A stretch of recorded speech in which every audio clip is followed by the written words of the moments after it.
What's up, guys? Welcome to another edition of Becoming a Pro Bassist. If I just joined me for the first time, this is Joe Bass. Now, I've done quite a lot in the past, so I advise you to go back to those videos on my channel and check them out and start your journey of becoming a pro bassist because you don't need to jump any step, take it step by step. Yeah, and if you have been with me for a while now, I'm sure some of you are wondering, but I've not started playing do re mi fa sol la ti do.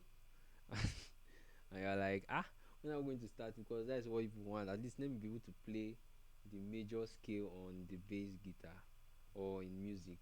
But don't worry, we'll get there. We still have some finishing touches to do on our fingers, so that by the time we start playing, yes, your fingers will feel free enough on the fretboard, and yes, you play a like someone that is already advancing. By then you should know that, yeah, you're advancing. So now let's get started. In this particular video, we are majorly going to be working on some exercises for our fingers. And for those of you that want to play do re mi, don't worry, on the next video I'm going to do that. So now I'm going to be using a metronome here. What is a metronome? It's just something that will keep us in time. Yeah, just beats per minute. So we're going to be using it at 75 bpm. So if you have a keyboard with you, you can get a metronome on it, or if you have any source of a metronome, or you can even check for any metronome online, download the metronome, and then you can join me and follow me as we do these exercises. So I'm going to be using it at 75 bpm so it will not be too fast for you. Now we're going to be using the chromatic scale I've taught you from the previous videos, which I believe you should be aware of. If you have not, if you don't understand a chromatic scale, we talked about it in the previous videos. That's why I say you should not jump. Go back and check those videos so that you can catch up with us. Now let's get started. I'll be playing that is our metronome. So now um back to my favorite note that people think it is.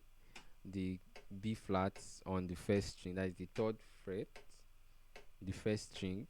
So now we're going to play that chromatic scale. We're going to be following these beats one after one, two, three, four, one and a two and a three and a four, one and a two. So that is our counting is 4 by 4. So each note to one. Using our 4 fingers, we are playing the chromatic scale. So let's get started.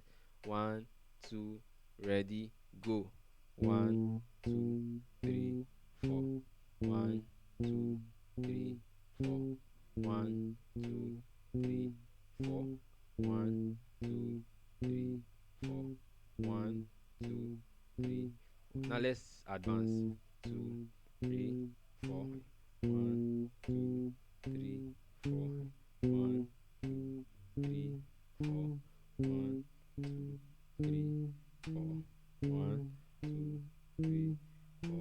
1, 2, 3, 4. 1, 2, 3, 4. So now what we are just doing is we are trying to exercise our fingers to keep to timing. Yeah, because in music, timing is very important. You have to play the in as much as you are playing the melody, you have to be rhythmic. You have to play to the perfect timing and rhythm, so that you won't, even if you are playing the right note and then you are playing off time, it sounds off. So because it's you are not playing, you are not hitting it, and bass is an instrument whereby they expect us to keep to time. Yes, they expect us to be on the right bounce on each note. We should be on the right bounce. So you have to master that, and that's why we are doing this exercise using.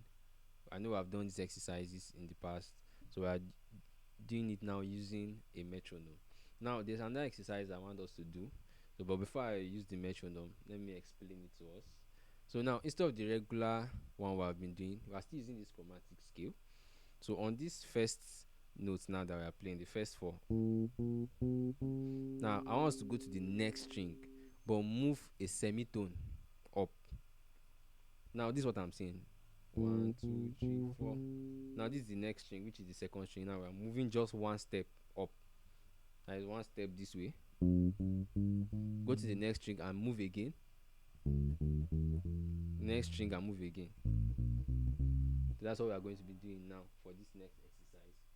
So as I start the metronome, be with me. 1, 2, ready, go. 1, 2, 3, 4. 1, 2, 3, 4. 1, 2, 3, 4. 1, 2, 3, 4. Again. 1, 2, 3, 4. 1, 2, 3, 4. 1, 2, 4.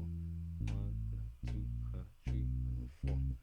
So if that was too fast for you, I think you can slow down the video and try that. Just be trying it slowly, and be increasing the speed as you are getting it.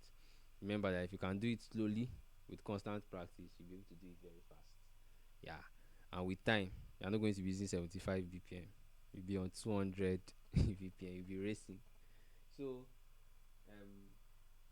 now we're going to modify this exercise again. This is the last thing we'll be doing in this video.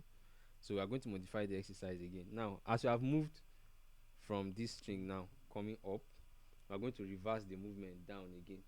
You know, we are starting from our index finger, going to our pinky, then moving to the next string, a semitone up again, moving to the next string, a semitone up, another, then the next string, a semitone up. Then on this last string now, we're going to reverse the movement down to come back to where we started. So get ready to up on this with me. Okay. 2, ready, go. 1, 2, 3, 4. 1, 2, 3, 4. 1, 2, 3, 4. 1, 2, 3, 4. Now reverse. 1, 2, 3, 4. 1, 2, 3, 4. 1, 2, 3, 4. 1, 2, 3, 4. Again. 1, 2, 3, 4. 1, 2, 3, 4. 1, 2, 3, 4. 1, 2, 3, 4. Reverse. 1, 2, 3, 4. 1, 2, 3, 4. 2, 3, 4. 1 and a 2 and a 3 and a 4. So now take notes. In as much as you are practicing that, don't forget that you are using these two fingers, the index and the second, consecutively. So don't forget to be playing them consecutively. Don't just use one finger, because we are trying to exercise both the plugging fingers and the fretting fingers. So that is all for this particular video. I encourage you to keep trying this exercise till your fingers are free and you see that yes, yeah,